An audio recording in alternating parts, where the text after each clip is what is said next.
আজ আমরা ক্লাস 12 এর ত্রিমাত্রিক দেশে সরলরেখা অধ্যায়টা শুরু করব।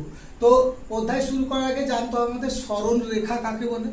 যখন কোনো একটা বিন্দু অভিমুখ পরিবর্তন না করে গতিশীল হবে, যখন কোনো একটা বিন্দু অভিমুখ পরিবর্তন না করে যখন গতিশীল হবে তখন তাকে আমরা বলবো সরল রেখা। এখন প্রশ্ন, ত্রিমাত্রিক দেশে যদি সরলরেখাকে নির্দিষ্ট হতে হয় বা এক অনন্য হতে হয় তাহলে তার কি কি বৈশিষ্ট্য থাকা দরকার। প্রথম বৈশিষ্ট্য যে ওই সরলরেখার উপর একটা নির্দিষ্ট বিন্দু এবং অভিমুখ উল্লেখ থাকা চাই, তাহলে সেটা এক অনন্য হবে বা অন্যের থেকে পৃথক হবে, অথবা ওই সরলরেখার উপর দুটো নির্দিষ্ট বিন্দু আমাদের জানা দরকার। এই দুটো উপায়ে আমরা কি করতে পারি, একটা সরলরেখাকে অন্য সরলরেখা থেকে পৃথক করতে পারবো। আচ্ছা, উপপাদ্য 1 কি আছে দেখি একটু। কোন নির্দিষ্ট বিন্দুগামী যে সরলরেখা বি ভেক্টরের সমান্তরাল তার ভেক্টর সমীকরণ হবে r = a + tb। তার মানে এখানে দেখো একটা নির্দিষ্ট বিন্দুগামী যার অবস্থান ভেক্টর a বলে দিয়েছে, আর কার সমান্তরাল, বি ভেক্টরের সমান্তরাল। তাহলে প্রথম ক্ষেত্রে যেটা বলছিলাম আমি, তার সমীকরণটা হবে r = a + tb। এটা প্রুফ করব। একটু লক্ষ্য করো, ত্রিমাত্রিক দেশ আমার এখানে x Axis, y Axis, z Axis. এবারে আমি যে কোনো একটা বিন্দু নিচ্ছি, মনে করো a বিন্দু, নাকি যে কোনো একটা বিন্দু a নিলাম, মনে করো এটার নাম a, তাই তো। এখানে ধরো সেন্টার ও আছে, একটা বি ভেক্টর, এটা মনে করো বি ভেক্টর যার প্যারালাল বলেছে নির্ণয় করতে হবে। তাহলে এই এ বিন্দুগামী বির প্যারালাল একটা ভেক্টর ধরো, আমি একটা সরলরেখা নিচ্ছি যার উপর একটা বিন্দু মনে করো আর, যার পজিশন ভেক্টর ধরো আর। এখন আমি ও থেকে ও এ যোগ করলাম এবং দেখো ও আর যোগ করলাম, তাহলে এইটা এ ভেক্টর, ওটা আর ভেক্টর। দেখো ক্যাপিটাল এ ক্যাপিটাল আর, এই যে লাইনটা এটা কি বি ভেক্টরের প্যারালাল, তাহলে একে কি লিখতে পারো, টিবি।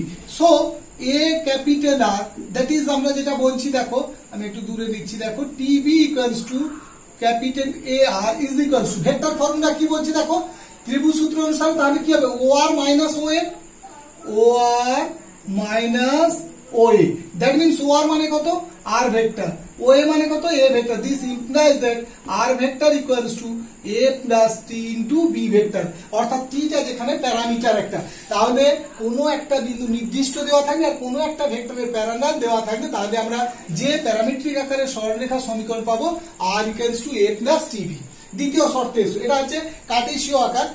কার্টেসিয়ান ফর্মে কি x1 y1 z1 বিন্দুগামী বলে দিয়েছে, আর যার দিক অনুপাতগুলো abc। তাহলে আমি যদি মনে করি নির্ণেয় সরলরেখার উপর যে কোনো একটা বিন্দু, দেখো আমি লিখছি, মনে করি নির্ণেয় সরলরেখার উপর যে কোনো বিন্দু x, y, z।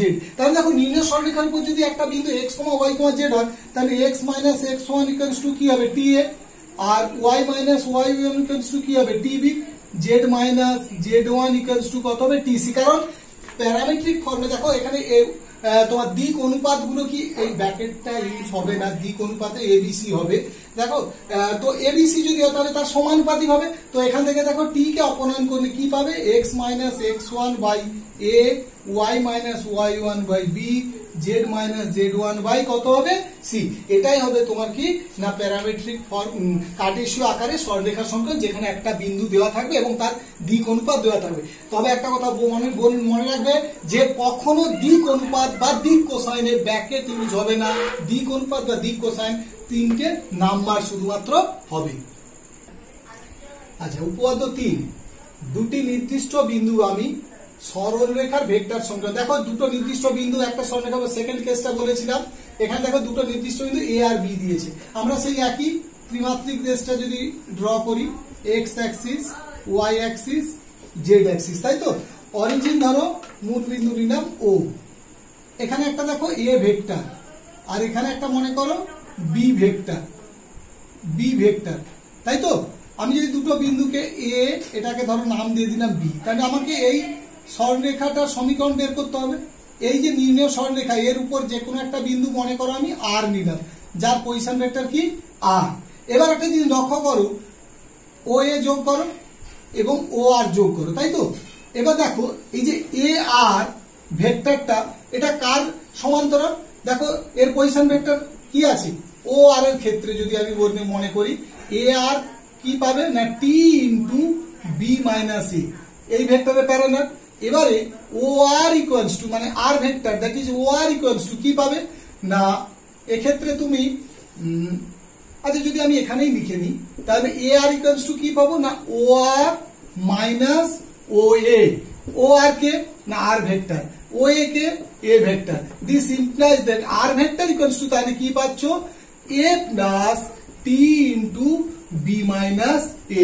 অর্থাৎ দুটো নির্দিষ্ট বিন্দু দেওয়া থাকলে তাদের মধ্যে দেখো একটা বিন্দুকে ফিক্স বিন্দু ভেবে নিচ্ছি আর তাদের বিয়োগফলটাকে ওই প্যারাবোলিক ভেক্টরের সমান্তরাল হচ্ছে, তাহলে প্রথম সূত্র থেকেই আমরা পেয়েছি R equals to A plus T into B minus A. এরপরে দেখো ওই দুটো বিন্দু যদি কার্টেসীয় আকারে থাকে অর্থাৎ x1 y1 z1 x2 y2 z2 তাহলে সংযোগ সরলরেখাটা কিভাবে হচ্ছে দেখো এক্ষেত্রে দুটো যেহেতু বিন্দু দেওয়া আছে আমরা দিক অনুপাত খুব সহজে বের করতে পারবো। দিক অনুপাত গুলো কি হবে না x2 minus x1 y2 minus y1 z2 minus z1। এবারে যেটা দাঁড়াচ্ছে আমি মনে করি ওই সরলরেখার নির্ণয় সরলরেখার উপর নির্ণেয় সরল রেখার উপর x, y, z যে কোনো একটা বিন্দু, এটা কিন্তু আমি বিন্দু ধরছি, তাহলে দেখো যে কি দাঁড়াবে না x minus x1 equals to t into কি হবে x2 মাইনাস x1, একইভাবে y minus y1 equals to t into y2 minus y1 এবং দেখো z minus z1 equals to t into কি পাবে z2 minus z1। So t গুলোকে যদি অপনীত করে দাও তাহলে x minus x1 y x2 minus x1 y minus y1 y2 minus y1 z minus z1 by z2 minus z1। অর্থাৎ এটাই হলো তোমার কি দুই বিন্দু আকারে প্যারামেট্রিক কার্টেসীয় সমীকরণ হবে কার সরল রেখা। তাহলে এই দুটো টাইপে অর্থাৎ একটা নির্দিষ্ট বিন্দু এবং একটা সরলরেখার সমান্তরাল আর দুটো নির্দিষ্ট বিন্দু দেওয়া থাকে সরলরেখার সমীকরণগুলো এরকম হবে।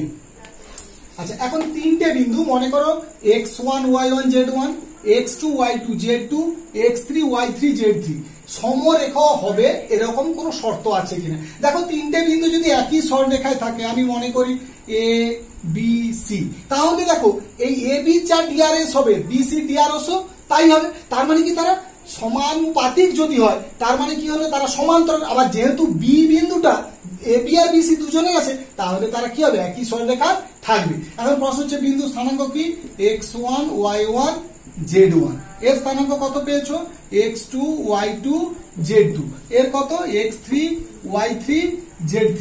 তাহলে ab আর bc দুজনের ডিআরএস গুলো বের করলে হবে সমানুপাতিক হবে অর্থাৎ x2 মাইনাস x1 বাই তাহলে এদিকে কত হবে x3 মাইনাস x2।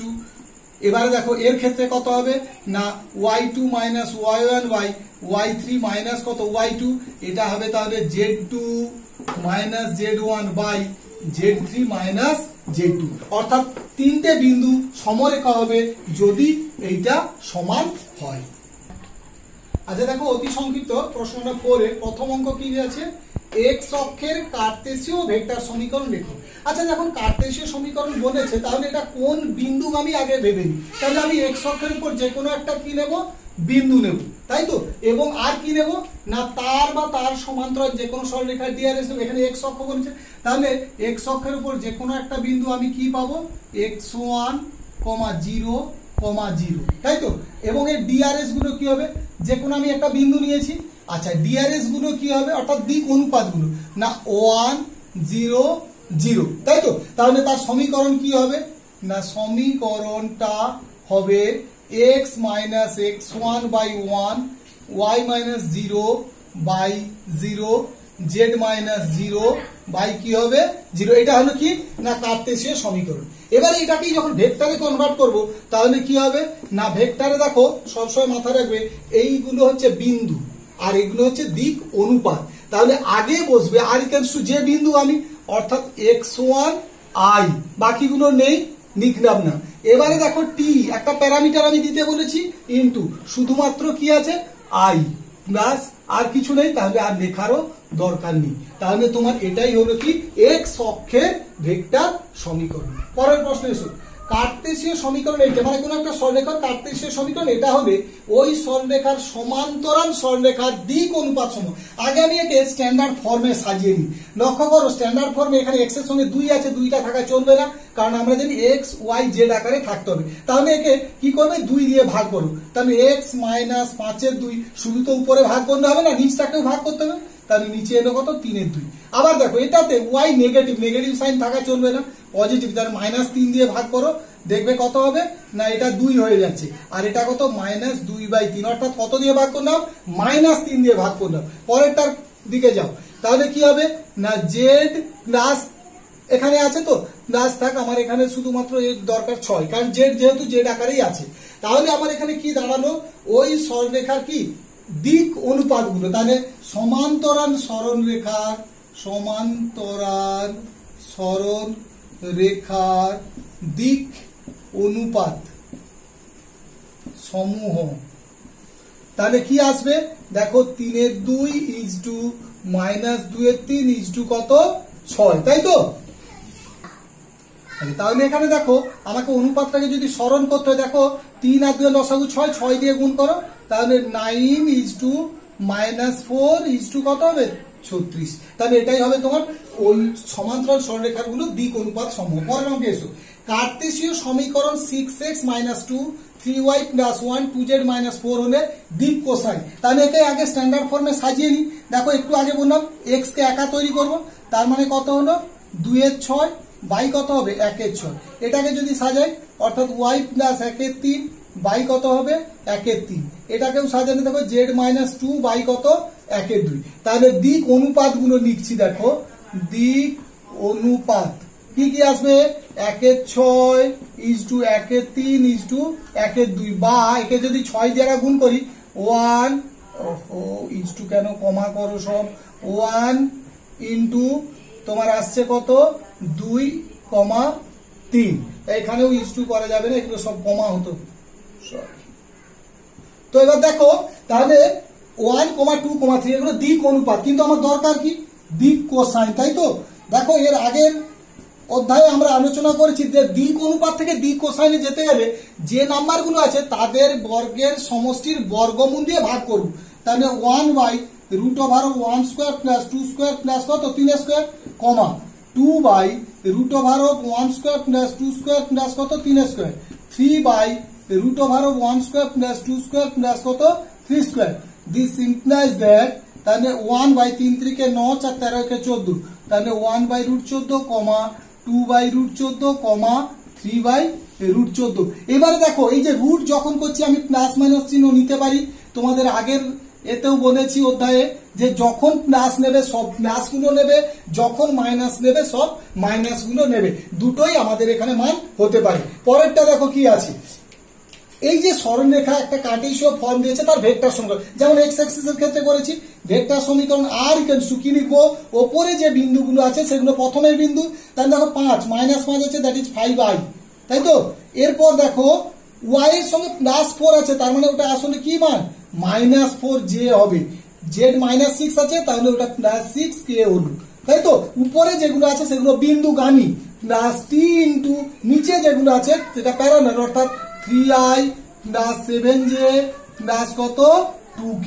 এটাই হলো তোমার ভেক্টর সমীকরণ। এবং দেখো উল্টোটাও মনে রাখবে তোমরা, যদি এই ধরনের ভেক্টর সমীকরণ থাকে তাকে কি করে কার্টেসীয় ফর্মে নিয়ে যাবে না, প্রথমে যেটা থাকবে সেটা বিন্দু, অর্থাৎ x - y - z - হলো, আর নিচে যে t ইন্টু যেটা থাকবে সেগুলো হচ্ছে তোমার দিক অনুপাত, সেগুলো কি হবে নিচে আসবে। এইভাবে তোমরা কি করবে কার্টেসীয় থেকে ভেক্টর বা ভেক্টর থেকে কার্টেসীয় পরিবর্তন করতে পারবে।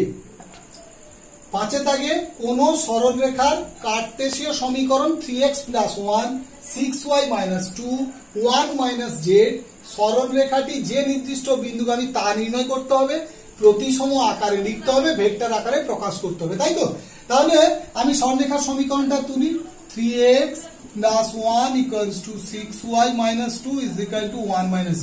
আগেই আমি প্রতিসম আকারে লেখার চেষ্টা করি, তাহলে x + 1/3, কারণ x কে একা তৈরি করতে হবে বলেছি, তাহলে 3 দ্বারা ভাগ করতে হবে, সো নিচে 1/3 সমান y কে একা বানাতে হবে, তাহলে 2/6 বাই কত 1/6 সমান।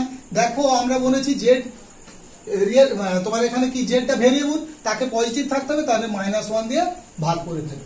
এই যে হলো আমার কি তাহলে প্রতিসম আকার। তাহলে সরলরেখাটি যে বিন্দুগামী তা হলো সরলরেখাটি যে বিন্দুগামী তা হলো, লক্ষ্য করো বিন্দুটা আমি উপরে পাই, তাহলে -1/3, 1/3, কত 1, অর্থাৎ সরলরেখাটি কি হলো -1/3, 1/3, 1 বিন্দুগামী। এবারে একটা কি প্রশ্ন করেছে না তার দিক অনুপাত গুলো কি কি, তাহলে দিক অনুপাত গুলো কত হবে 1/3, 1/6, -1। দেখো তুমি এগুলোকে কিন্তু আনুপাতিক হারে তৈরি করে নিতে পারো, অর্থাৎ কি 6 দ্বারা যদি গুণ করো 2 গুণিতক তাহলে কত হবে 1 গুণিতক -6। এবারে আমাকে কি চাইছে না এটাই তো প্রতিসম আকার, আমি লিখে ফেলি এখানে প্রতিসম আকার। আরেকটা আকার আমাকে লিখতে হবে কি ভেক্টর আকার, তাই তো?